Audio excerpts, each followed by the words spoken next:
Assalamualaikum warahmatullahi wabarakatuh. Waalaikumsalam warahmatullahi wabarakatuh. Alhamdulillahilladzi khalaqa adama biyadihi. Ashhadu an la ilaha illallah wa ashhadu anna Muhammadan abduhu wa rasuluh. Allahumma fasalli wa sallim wa barik ala sayyidina wa habibina wa syafi'ina wa maulana Muhammadin wa ala alihi wa ashabihi wa man tabi'ahum bi ihsanin ila yaumiddin. Amma ba'du, faqala ta'ala fi ayatihil karim, a'udzu billahi minasy syaithanir rajim. Falamma balagha ma'ahu sa'ya qala ya bunayya inni ara fil manami anni azbahuka fanzur madza tara. Qala ya abatif al ma tu'maru satajiduni insyaallahu minas sabirin. Wa qala Rasulullah sallallahu alaihi wasallam, alaikum bimujalisatil ulama wastima'i kalamil hukama fa innallaha ta'ala yuhyil qalbal maita binuril hikmah kama yuhyil ardal maitata bima'il matar. Wa qala aidan manin taqala liyata'allamal ilma ghufira lahu qabla ayakhtua. Shadaqallahul aliyul azim wa balagha rasuluhun nabiyul habibul karim wa nahnu ala dzalika minasyahidin wasyakirin walhamdulillahi rabbil alamin. Hadratal mukarramin, segenap hadirin jamaah taklim musholla Nurul Bayan, Ketua Musholla Al Mukarram Bapak Ustadz Iwan beserta jajaran, para sepuh, para asatid, para hujaz, para bapak, para pemuda yang insya Allah kesemuanya amat sangat saya hormati dan saya cintai, dan semuanya insya Allah selalu dimuliakan Allah subhanahu wa ta'ala. Alhamdulillah, segala puji adalah milik Allah yang tentu telah banyak memberikan nikmat kepada kita. Terutama Allah berikan kesehatan rohani dan jasmani sampai pada malam ini kita dipertemukan kembali pada kajian sebulan 2 kali malam Ahad untuk kedua kalinya di Musholla Nurul Bayan. Dan saya mohon maaf atas keterlambatan karena di luar dugaan. Yang tadinya tujuan hanya tahlil saja, ternyata di dalamnya ada usulan bayar fidyah. Sedangkan fidyah itu dihitung umur. Nah, sedangkan umurna aki-aki, semakin banyak umurnya semakin tua, semakin banyak orang yang harus dikelilingkan bayar fidyah, ya hampir 1 jam. Kalau tahlil kan, mas saya sih tahlil 1 jam, paling 15 menit ya. Tahlil mah ini fidyah permintaan anak-anaknya. Nah, oleh karena itu saya sampaikan kepada jamaah ucapan permohonan maaf yang sedalam-dalamnya. Tidak ada niatan saya mengingkari atau menyepelekan pengajian. Buat saya ngaji itu wajib dan fardu ain. Maka oleh karena itu memaklumi tentu dengan keberadaan yang saya sampaikan, dan jamaah tidak perlu menyesali karena lama duduk di majelis. Lantaran semakin lama niatnya mau ngaji, yakin semakin lama duduk semakin banyak dosa yang diampuni Allah. Ya, jadi jangan ngegeletek dalam bahasa itunya.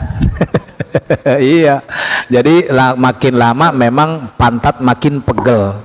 Tapi percayalah, semakin lama dosa semakin mendapat ampunan ya. Dan juga Allah catat kesabaran. Tapi saya bersyukur alhamdulillah Ya, tidak ibaratnya hanya gara-gara lama langsung kabur, langsung kapok gitu. Lah, kiai itu datang-datang aing baliklah. Gitu ya. Nah, malam ini alhamdulillah sebagaimana yang kita janjikan dan kita obrolkan pada minggu lalu, bahwa kita yang pertama sambil nyari waktu yang celak yang bagus ya, sementara kita laksanakan tolabul ilmi malam Ahad sebulan 2 kali. Nanti insya Allah setelah lebaran Idul Adha ke sana kita nyari yang fokus, nyari yang untuk rutinitas, karena yang namanya ngaji boro-boro 2 minggu sekali, unggal poe ngaji poho bae, bener nggak? Iya, jangankan ngaji sebulan 2 kali atau seminggu sekali, tiap hari ngaji nggak pinter-pinter, bahkan kita banyak lupa. Malumlah kita kan kelasnya kelas jiro, habis ngaji ditaro. Ya, habis ngaji ditaro, nanti kalau mau ngaji dicariin lagi nanti kitabnya. Ini juga pasti Ustadz Iwan habis ngaji taro, bener nggak? Itu ya, sebab kalau dibaca terus sama Ustadz Iwan sampai hatam, jadi Ustadz dia bisa nyaingin saya ntar urusannya. Nggak ngajar di sini lagi ya saya. Itu ya. Nah, oleh karena itu hadirin jamaah rahimakumullah, malam ini kita akan langsung buka daripada pembukaan kitab Nasoihibul Ibad. Saya ingin sampaikan bahwa ini karya 2 ulama hebat, 2 ulama besar, beda kurun waktu dengan ratusan tahun tentunya. Yang pertama, kitab ini karya Ibnu Hajar Al-Asqalani, matannya ya, pinggirannya, kemudian diperluas, disarahi ya oleh Syekh Nawawi Tanara Al-Bantani, ulama Indonesia ya. Jadi kitab ini karya 2 ulama, yang pertama Ibnu Hajar Al-Asqalani, yang kedua Syekh Nawawi Tanara Al-Bantani ya. Maka kita akan mulai dengan muqaddimah. Bisa saja saya loncatkan Ustadz Iwan, tapi pan kita mendahului ulama. Jadi ulama punya muqaddimah, punya basa-basi, pendahuluan yang harus kita ikutin supaya kita juga di dalamnya mendapat nilai keberkahan ya. Namun kita sistemnya baca bareng, ngikutin saya dari awal doa sampai baca beberapa kalimat. Setelah beres kita bareng-bareng baca, baru kita simak sebelah kirinya ya, karena di sebelah kirinya ada terjemahan, sebelah kanan yaitu kalimatnya. Ikutin. Bismillahirrahmanirrahim. Allahumma ftah alaina bihikmatika wangsur alaina rahmataka ya dzal jalali wal ikram. Allahumma ftah lana bi futuhil arifin. Allahumma rzuqna ilman nafi'an wa rizqan wasi'an halalan thayyiban wa amalan makbulan. Bismillahirrahmanirrahim. Alhamdulillah lillahilladzi ja'alal ilma arfa'as sifatil kamaliyati wa ashhadu an la ilaha illallah wahdahu la syarikalah alladzi khassa man sya'a min ibadihi bil ma'asiril hukmiyati wa ashhadu anna muhammadan abduhu wa rasuluh khassatullahu ta'ala bijami'i kamalatil ubudiyati. Baik, kenapa dibaca bareng? Karena mengharapkan nilai berkah. Di samping memegang, membawa, membaca itu beda-beda pahalanya selama kita ada kesempatan, ya. Baik, kita langsung kepada muqaddimah yang diawali dengan basmalah. Kenapa basmalah ini harus dibaca dalam setiap doa, setiap ngaji, setiap perilaku tingkah? Karena untuk mendapat nilai keberkahan. Kata Nabi, al-basmalatu kasiratul barokati. Pekerjaan yang diawali dengan basmalah akan melahirkan nilai-nilai keberkahan yang begitu banyak. Tapi ingat, pekerjaan yang baik, bukan pekerjaan yang buruk. Jangan sampai salah paham ngajinya. Ntar mau maling kotak amal, bismillah. Bahaya ini, ya. Mau maling, bismillah. Mau maksiat, bismillah. Nggak boleh. Karena tidak ada perintahan perbuatan buruk diawali dengan doa, diawali dengan zikir. Zikir dan doa hanya untuk perilaku yang baik, yaitu yang disebut ibadah. Maka ibadah ini artinya berbakti kepada Allah, ingin mendapatkan ridha Allah, ingin mendapat rahmat dan maghfirah Allah subhanahu, ya. Lalu apa menurut mana ini bismillah? Ya, di sini sudah disebutkan nomor 1, bismillahirrahmanirrahim, dengan nama Allah yang maha pengasih lagi maha penyayang. Saya yakin seluruh umat Islam hafal makna ini, ya, pasti hafal. Tapi kalau santri salafi itu sistemnya beda ngajinya, maknanya. Kalau bahasa Indonesia enak dengan menyebut nama Allah yang maha pengasih lagi maha penyayang, udah. Tapi kalau dalam bahasa santri itu lebih dipahami, lebih bisa dalam maknanya. Bismillahirrahmanirrahim, ngawiti isun kalawan nyebut asmaning Allah kang murah ing dalam dunia tur kang asih ing dalam akhirat. Ngerti nggak? Insya kan di sini disebutkan kalawan nyebut asmaning Allah kang murah ing dalam dunia, maksudnya sifat Rahman itu mengatasnamakan murah di dunia. Mana buktinya kalau Allah murah di dunia? Siapapun di dunia dikasih dan tidak pernah pilih kasih. Mau dia kafir, mau dia musyrikin, mau dia orang ibadah, mau dia tukang haram jadah, tetap di dunia mendapatkan Rahman Allah. Makanya kita orang Islam jangan ngeluh, gua sholat rajin, puasa Senin Kemis, tahajud duha, tapi kok gua miskin aja nih. Apa Allah nggak dengar doa gua? Seolah-olah kita ibadah mau menjadi kaya, nggak ada. Tapi kalau niat kaya akhirat mah mungkin. Tapi kalau ingin kaya di dunia melalui ibadah, nggak ada rumusnya. Ada juga ibadah di dunia untuk mendapat nilai keberkahan. Kaya, berkah tidak harus kaya, Pak. Banyak orang kaya nggak berkah, musibah timbulnya. Orang cilaka gara-gara harta, orang ke surga gara-gara harta, bisa juga orang ke neraka gara-gara harta. Jadi nilai-nilai berkah ini bukan dari jumlah yang banyak. Itu, maka oleh karena itu dengan diartikan Rahman kang murah ing dalam dunia. Jadi Allah mah murah, nggak mahal. Buktinya orang-orang yang nggak pernah taat, nggak pernah ibadah, nggak pernah patuh, bahkan nggak pernah menyembah, tetap dikasih di alam tuh.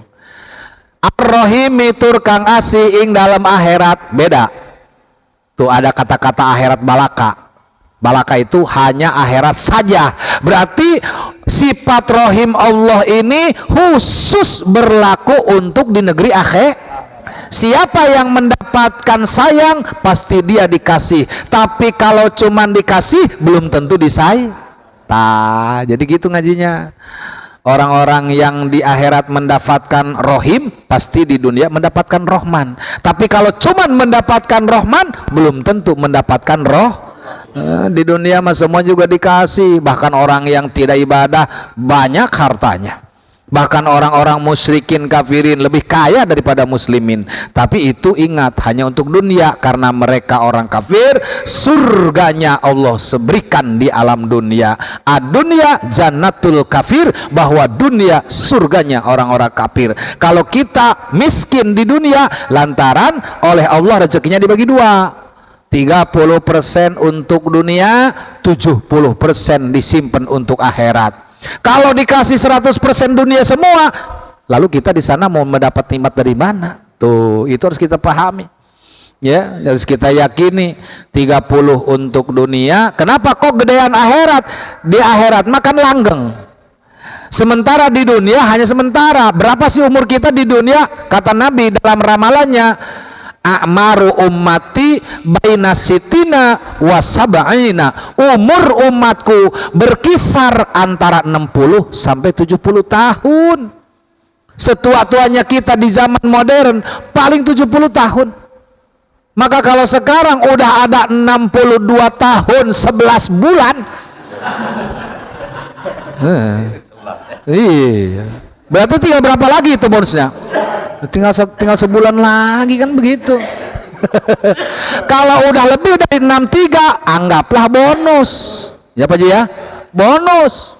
Tuh, yang namanya bonus tidak banyak. Namanya bonus gitu. Kita belanja dapat diskon bonus, banyak enggak? Ya enggak lah, sedikit.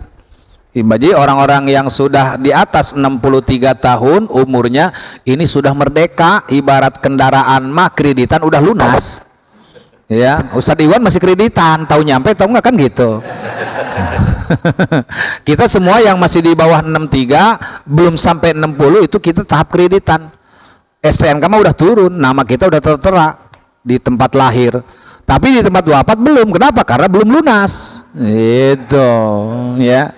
Nah, jadi oleh karena itu ini pembahasan yang pertama, jangan cuman kita mengartikan apa namanya tadi, yang maha pengasih lagi maha penyayang. Harus ada timbul pemahaman dan pertanyaan, dikasih di mana, disayang di mana. Ya, kalau dikasih tadi rohman di dunia, kalau disayang itu rohim di akhirat. Makanya yang maha pengasih lagi maha penyayang, ngasih di dunia, sayang di akhirat. Tapi kalau dalam bahasa Jawa mah itu benar-benar terlente. Kang murah ing dalam dunia, tur kang asih ing dalam akhirat balaka. Nah, oleh santri mah bisa dipahami balaka. Balaka itu saja, hanya mendapatkan sayang di akhirat saja, tidak untuk dunia. Ya, itu yang pertama. Yang kedua, kita kepada bawah yaitu hamdalah. Basmalah, hamdalah. Alhamdulillahilladzi ja'alal ilma arfa'a sifatil kamaliyati. Itu. Segala puji bagi Allah yang telah menjadikan ilmu dengan sifat yang paling tinggi dan sempurna.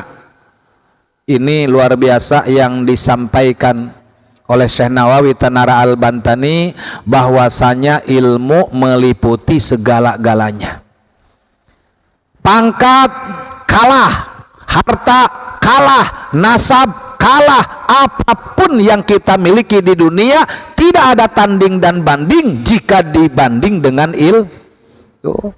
Orang punya nasab, untuk pribadi dia nasab mah nggak bisa diwariskan, nggak bisa dibagikan, dan nggak bisa memberi petunjuk. Tapi ilmu terus bisa diajarkan, bisa banyak murid, bisa banyak yang ngaji, bisa bermanfaat, bahkan memberi petunjuk kepada manusia. Lantaran al ilmu nurun, ilmu itu cahaya, atau cahaya kan terang. Kalau orang ada dalam penerangan, kira-kira masuk lubang enggak? Atau enggak, kan terang, bloon bae, mawa obor ongkoh ngubur songkoh, kan begitu. Ya, kalau dia gelap berjalan terus dia ngobrus masuk jurang, wajar. Kenapa ngobrus masuk jurang? Ya wajar Pak, gelap, saya nggak kelihatan. Jangankan jalan, telunjuk aja nggak kelihatan. Jadi saya rubah-raba masuk lubang, masuk, wajar. Tapi kalau udah terang nggak wajar. Kenapa? Karena udah ada petunjuk, itu jalan kelihatan. Tuh, ya. Nah, maka oleh karena itu disinilah yang disebut segala puji bagi Allah yang telah menjadikan ilmu dengan sifat yang paling tinggi dan sempurna.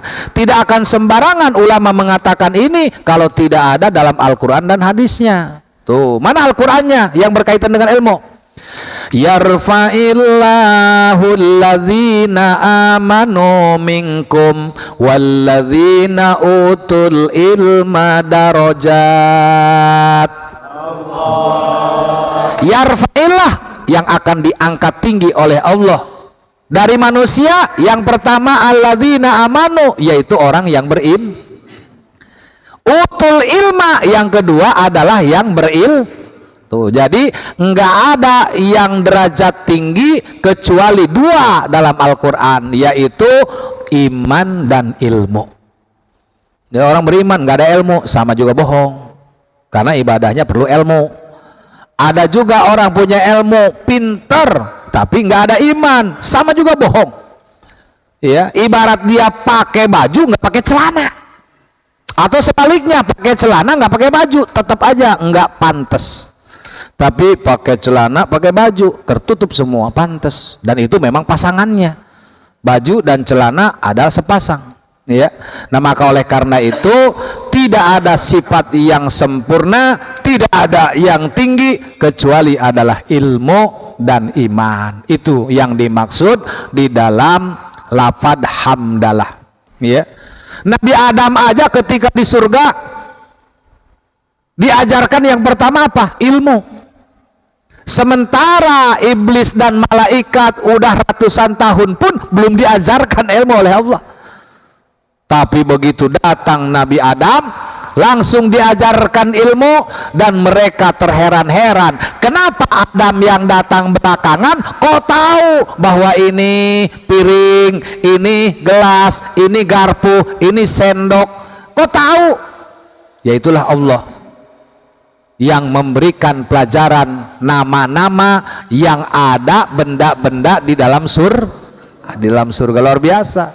Lalu oleh Adam diajarkan kepada mereka. Tuh, ya, makanya iblis itu hasud, marah. Loh, kok orang baru dikasih kepercayaan, gua yang lama malah dicuekin. Bahkan dia merasa diciptakan dari api, sementara Adam diciptakan dari tanah. Ini yang membuat orang itu takabur, sombong, iblis, ya. Nah, kemudian yang ketiga, wa asyhadu alla ilaha illallah wahdahu la syarikalah. Ini mukadimah. Jadi kalau orang mau ceramah baca ini dulu, mukadimah. Orang mau sambutan, mau khutbah, mau ada acara, ini namanya mukadimah, ya. Aku bersaksi sesungguhnya tiada Tuhan yang selain Allah yang Maha Esa, tiada sekutu baginya. Di sini adalah kalimah-kalimah syahadat yang dicontohkan oleh Syekh Nawawi dan juga Syekh Ibnu Hajar Al-Asqalani tentang bagaimana kesaksian kita, tentang tauhid kita, tentang menunggalkan dan mengesakan Allah Subhanahu. Nah, yang keempat, alladzi khassa man syaa min ibadihi bil ma'asiril hukmiyati, yang telah mengistimewakan orang yang ia kehendaki dari hamba-hambanya dengan hadis asarnya yang mengandung hukum. Jadi kalau yang diucapkan oleh Nabi namanya hadis. Jadi kita harus bisa membedakan. Ketika ada dalam kalimat begini, qala Rasulullah, qala di situ bukan berkata tapi bersabda. Ini pangkat Nabi. Ya, kalau misalnya ulama qala berfatwa, kalau orang-orang biasa qala ngomong, kalau orang-orang yang misalnya tebenar nu edan qala ngabacot gitu, guys. Ya harus sesuai. Ya, memang kalau bahasa Arab mah qala juga. Kalau bahasa Arab mah ya Sultan kola, Nabi kola, Allah kola di bahasa Arab. Tapi begitu diterjemahkan ke dalam bahasa Indonesia, maka kita bahasa yang paling kaya raya. Makanya disebutnya Indonesia Raya. Ya, ayo diterjemahkan. Dalam bahasa Arab makan hanya satu, akala. Akala ukli makan. Mau raja, mau menteri, mau polisi, mau abri, mau orang kaya, mau orang susah, satu kata. Iya, makan. Sama kayak di bahasa Indonesia, mau pejabat, mau rakyat, mau siapa, makan. Tapi begitu diterjemahkan ke dalam bahasa daerah banyak sekali, apalagi Sunda. Pertama babadog, ya kan? Tuh banyak ya. Yang kedua nyatu, ya. Yang ketiga ngawadang, tuh. Yang keempat kekenyo. Terus lanjut itu dahar, lelebok. Oh bener tuh, banyak sekali kaya. Tapi ini kata-kata ini harus dipilih. Lelebok buat siapa? Nyatu buat siapa? Kalau ada kiai nyatu,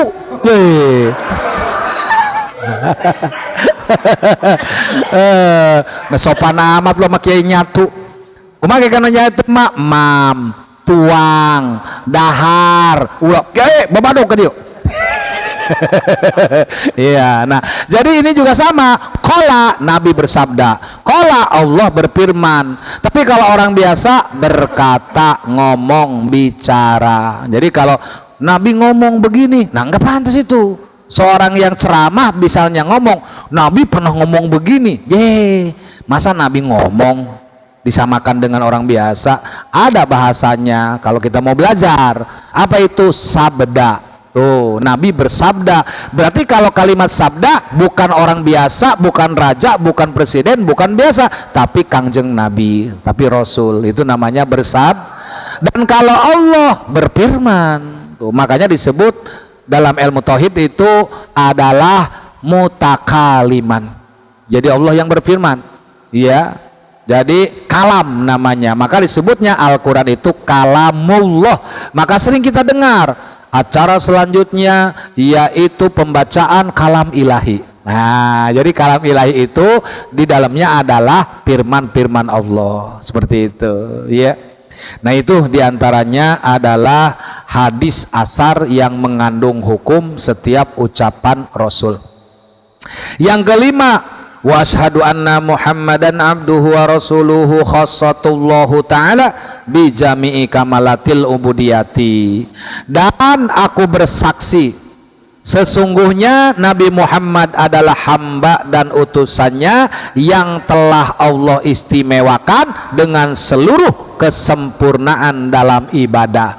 Begitu istimewa Nabi karena sempurna ibadahnya. Dalam urusan tahajud paling banyak, dalam urusan puasa paling banyak, dalam urusan ibadah tiada tanding, tiada banding. Kenapa? Karena sahabatnya saja, wali-wali saja begitu hebat ibadahnya, apalagi Pernah kan Siti Aisyah bertanya setengah protes. Siti Aisyah pas dapat giliran suami, kan Nabi istrinya banyak, jadi bergilir kepada Aisyah. Namanya istri nunggu giliran kan nggak sabar. Karena apa? Karena tidak setiap malam ketemu, nggak kayak kita bosen-bosen. Eta deui. Nah, ya kan? Nah, kalau ini mah beda, malam ini ke sana, malam ini ke sana. Pas dapat giliran Rasul nginep di rumahnya, tapi Rasul malah sholat. Witir terus, beres witir tahajud, nengok lagi Aisyah, Kangjeng Nabi masih sholat aja, pura-pura tidur, murungkut. Udah dapat 10 menit, tengok lagi sholat lagi ya. Kok istri kita mendoang ngorok molor. Ini si Nabi, waduh, kapan jatah gua ini? Nabi masih tahajud aja. Akhirnya lama-lama agak jengkel Siti Aisyah, lalu bertanya, ya Rasul, bukankah engkau Nabi? Bukankah engkau Rasul? Terus kenapa? Kalau aku Nabi, kalau aku Rasul? Kalau Nabi dan Rasul kan udah dijamin surga. Artinya nggak perlu tahajud, nggak perlu witir, karena udah dijamin. Ngapain kayak ke bahasa kita mah repot-repot, capek-capek? Karena Nabi mah Rasul mah udah dijamin surga oleh Allah Subhanahu. Apa kata Nabi? Wahai Aisyah, Abu Bakar lihat ayahmu, dia bukan Nabi, lihat Umar, lihat Utsman, lihat Ali, dia bukan Rasul, tapi mereka tiap malam tahajud, tiap malam witir, tiap pagi duha. Segitu bukan Nabi, segitu bukan Rasul, dia ibadah. Apalagi aku yang Nabi Rasul, malu aku sama mereka yang bukan Nabi, yang bukan Rasul aja tahajud, masa Nabi nggak tahajud? Nah disitulah. Kalau sekarang mau begini, tuh RT aja yang gajinya kecil mau bekerja, RW aja gajinya kecil mau bekerja, apalagi gua lu harus lebih capek. Begitu, harus seperti itu maknanya. Nah maka oleh karena itu, inilah kenapa Nabi tahajud, karena Nabi adalah uswatun. Sekarang kalau tidak ada uswatun Nabi, mau ngambil contoh kemana kita? Dalam hal apapun, contohnya kata Allah ada di Nabi. Bicara tentang tahajud, Nabi nomor 1. Bicara tentang duha, Nabi nomor 1. Bicara tentang sunnah, bicara tentang apapun, disitulah udah ada. Bahkan kita kalau mau ngambil contoh apapun dalam Islam, tidak harus kepada yang lain, tapi telah ada semuanya suri toladan yang baik di dalam diri Rasul Kangjeng Nabi Muhammad. Gimana ayatnya, udah paham kan? Laqad kana lakum fi rasulillahi uswatun. Itu makanya dicontohkan oleh Allah. Kalau dia tidak lebih baik, tidak mungkin dijadikan sampel, tidak mungkin dijadikan suri toladan. Makanya apa yang tidak ada semua. Di masa bayi dibahas, ada di dalam Nabi. Di masa anak muda, di masa remaja, di masa tua, tidak ada celaknya Nabi.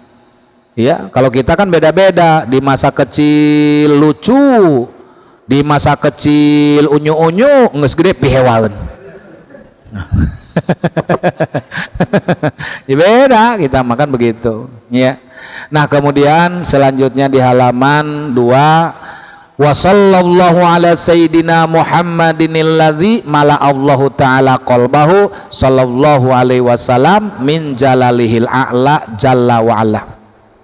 Semoga Allah menambah rahmat kepada junjungan kita, yaitu Nabi Muhammad, yang telah Allah Ta'ala penuhi hatinya dengan keagungan yang maha tinggi, maha agung, dan maha luhur. Jadi ini luar biasa, ulama membaca sholawat ditambahi dengan puji-pujian, memuji akan keindahan dan kesempurnaan Nabi Muhammad. Tuh.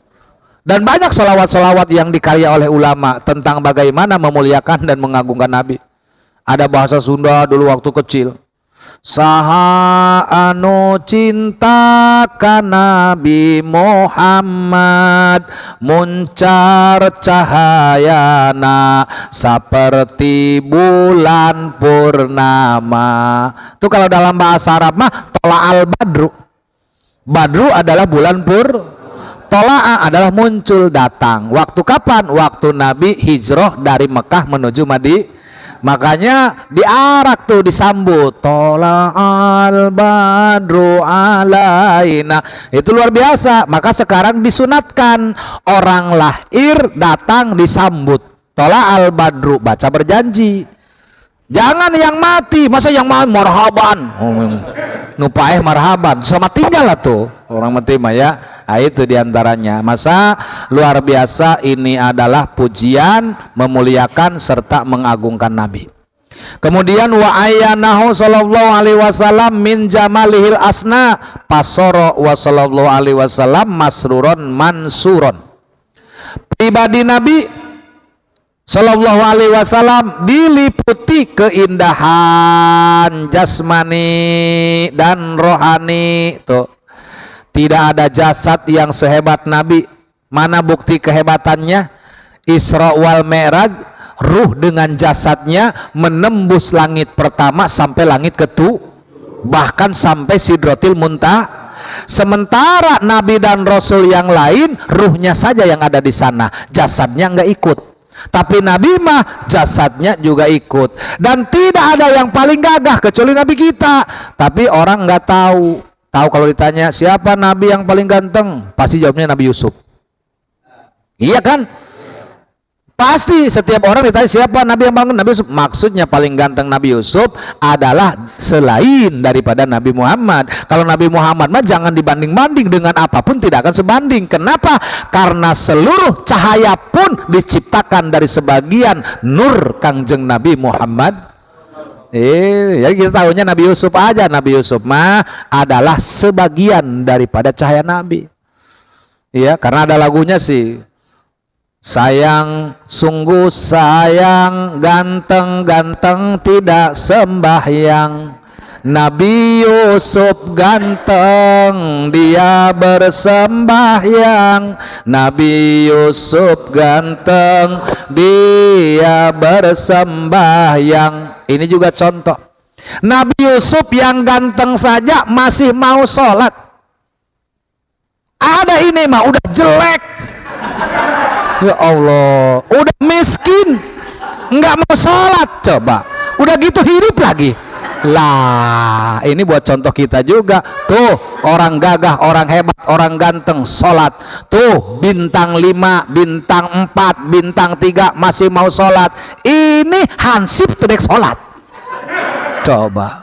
Atau iya, ini contoh. Orang yang berpangkat aja sholat, orang kaya aja sholat, orang ganteng aja sholat, lalu kita apa yang dibanggakan? Disitulah kita harus berpikir, udah kita gaji nggak seberapa, udah gitu kita nggak kaya, dari zaman dulu ngontrak melulu, disuruh lagu Indonesia Raya dia nggak mau. Pak, lagu Indonesia Raya merdeka enggak? Kenapa lu nggak mau lagu Indonesia Raya? Itu kan negara, lagu kita, lagu kebangsaan. Itu Pak, saya keingetan aja pas lagu ini. Hiduplah tanahku. Tanah yang mana? Orang saya dari dulu ngontrak mulu. Akhirnya dia gara-gara nggak punya tanah tidak mau nyanyi itu. Itu mah enak aja bagi yang banyak tanah. Nah, hiduplah tanahku. Saya tanah yang mana? Kayak macam begitu ya. Ya maksudnya bukan berarti begitu. Artinya kecintaan kepada tanah air termasuk bagian daripada iman ya. Kata Syekh Hashim Asy'ari, hubbul waton minal iman. Cinta tanah air termasuk bagian daripada iman ya. Wa ala li wasabi wasalikin ala nazati fanalu khairon wafiron, dan kepada keluarganya, sahabatnya, serta orang-orang yang mengikuti jalannya sehingga mereka mendapat kebaikan yang banyak. Ini luar biasa. Jadi doa rahmat salam bukan hanya kepada Nabi, tapi keluarganya, sahabatnya, dan kepada seluruh umat yang mengikuti jalannya. Yang terakhir, amma ba'du faya kulul murtazi Gofrol Masawi Muhammad Nawawi Ibnu Umar Jawi. Tuh, nih pengarang mengatakan, apa kata Syekh Nawawi? Sesudah membaca basmalah, membaca tahmid, hamdalah, dan sholawat, maka berkatalah orang yang mengharap ampunan Allah dari keburukan. Siapa? Yaitu Muhammad Nawawi bin Umar, orang Jawa Banten. Luar biasa beliau merendahnya. Dia menganggap banyak salah, banyak keburukan, tapi orang sekarang sombongnya luar biasa. Profesor, dokter, LC, MA, wabeh diborong. S1, S2, S3, S4, S balok kan itu KB. Ya, sekelas Syekh Nawawi, guru besar sedunia. Apa dia di sini mengatakan Syekh? Dia mengatakan doktor, atau dia mengatakan di sini siapa pakatnya? Tidak disebutkan.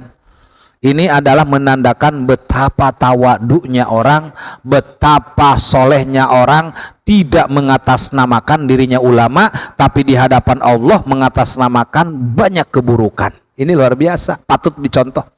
Nggak kayak yang sekarang, kalau nggak dipanggil profesor aja nggak nengok dia. Sombong amat, seolah-olah profesor itu bagian daripada ibadah. Bukan. Sama dengan haji, orang juga melaksanakan ibadah haji ke Mekah sebenarnya bukan untuk dipanggil haji, tapi untuk menyempurnakan rukun seperti itu. Hanya saja orang salah paham karena ngajinya sepotong-sepotong. Mungkin ngaji ngaji tapi turu. Nah, itu ya. Aduh, masya Allah. Ada orang nggak dipanggil haji, namanya Su'eb, tangga saya. Ya, mohon maaf nih kalau ada nama Sueb. Ada nama Sueb tetangga saya pergi haji, Pak. Begitu habis pulang haji, ini temennya yang biasa gitu ya, yang selepel sama dia panggil. Mau kemana? Nggak nengok dia. Nggak kemana? Nggak nengok. Ditepak tanya. Sueb mau kemana? Kenapa lu nengok?